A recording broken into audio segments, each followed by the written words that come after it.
Hey zusammen, willkommen zurück auf meinem Kanal. Ich wünsche euch vorab frohe Weihnachten. Ich weiß zwar nicht, wann das Video online geht, aber nicht mehr vor Weihnachten. Von daher hoffe ich, dass ihr schöne und auch besinnliche Festtage habt oder hattet. Zurzeit kommen weniger Hula-Hoop-Videos. Das liegt aber auch daran, dass ich etwas angeschlagen war oder auch noch bin und ich deswegen auch weniger Sport mache, aber das wird sich ändern. Ich hatte viel Zeit zum Lesen, denn es gibt momentan ein Angebot bei Kindle für 99 Cent. Man möchte ja eigentlich nur die 99 Cent mitnehmen, danach kündigt man das Abo natürlich, oder ich.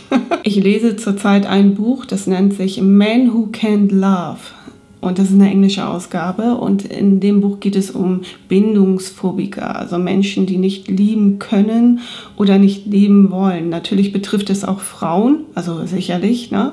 Aber das ist halt für Frauen geschrieben. Also es dreht sich da eher um das männliche Geschlecht. Das Thema hat mich sehr gecatcht und es hat mich zurückblicken lassen, denn ich war mal in einer Dating-Phase. Also ich habe jemanden kennengelernt. Er hatte nebenbei irgendwann mal erwähnt, dass er nicht an die romantische Liebe glaubt, also nicht das, was in den Filmen passiert. Und ja, ich auch nicht, ne? Also das, was in den Filmen passiert, ist meistens so unrealistisch. Wir haben uns danach noch ein paar Mal getroffen, wir hatten auch ein paar Tage zusammen, also ein paar schöne Tage verbracht und irgendwann zwitschte seine Laune. Also man muss sich das vorstellen, alles war gut und irgendwann, also von der einen auf die nächste Sekunde war alles schlecht. Er meinte zu mir, kühl, distanziert und sehr klar, verlieb dich nicht in mich, ich will deine Liebe nicht oder ich würde deine Liebe nicht annehmen. Ich liebe meinen Bruder, meine Mutter und das reicht mir.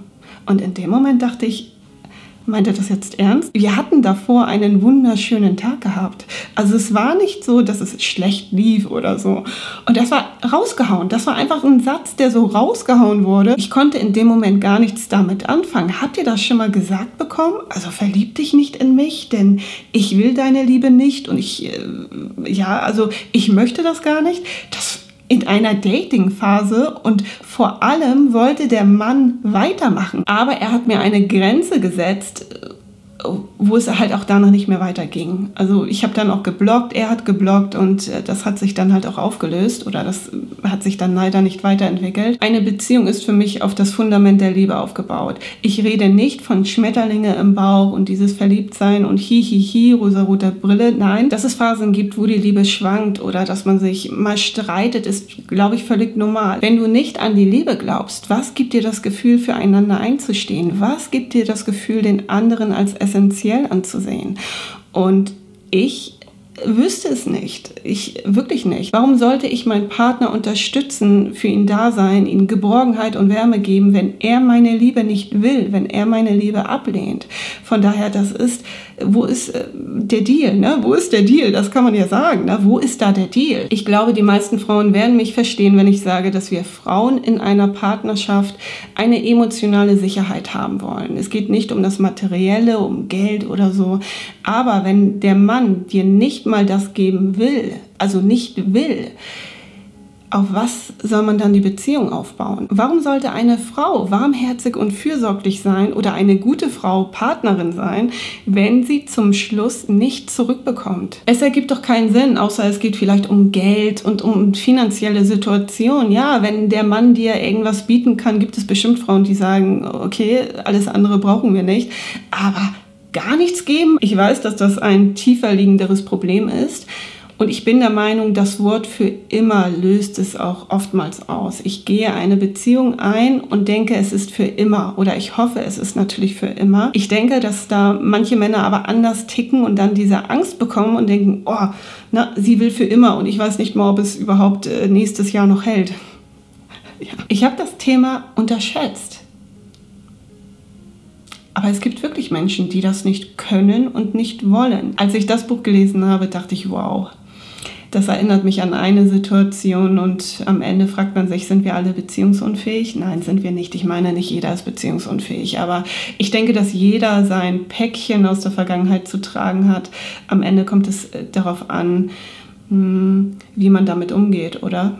Es kommt ja nicht mehr darauf an, dass man etwas erlebt hat, sondern einfach, ob man es vielleicht verarbeitet hat oder so. Zum Glück hatte ich das nur einmal und zum Glück kam es auch früh genug raus. Ich meine, wir waren, wie gesagt, in der Dating-Phase, also das war noch nicht wirklich tief und ja, manchmal braucht man halt eine Zeit, um jemanden kennenzulernen. Es hat sich, bin ich der Meinung, auch nicht weiterentwickelt, weil auch ich in mir eine Mauer hatte. Ne? Irgendwie, mein Gefühl hat mir gesagt, okay, das ist es nicht, das will ich nicht. Das ist einfach kein Lebensstil für mich.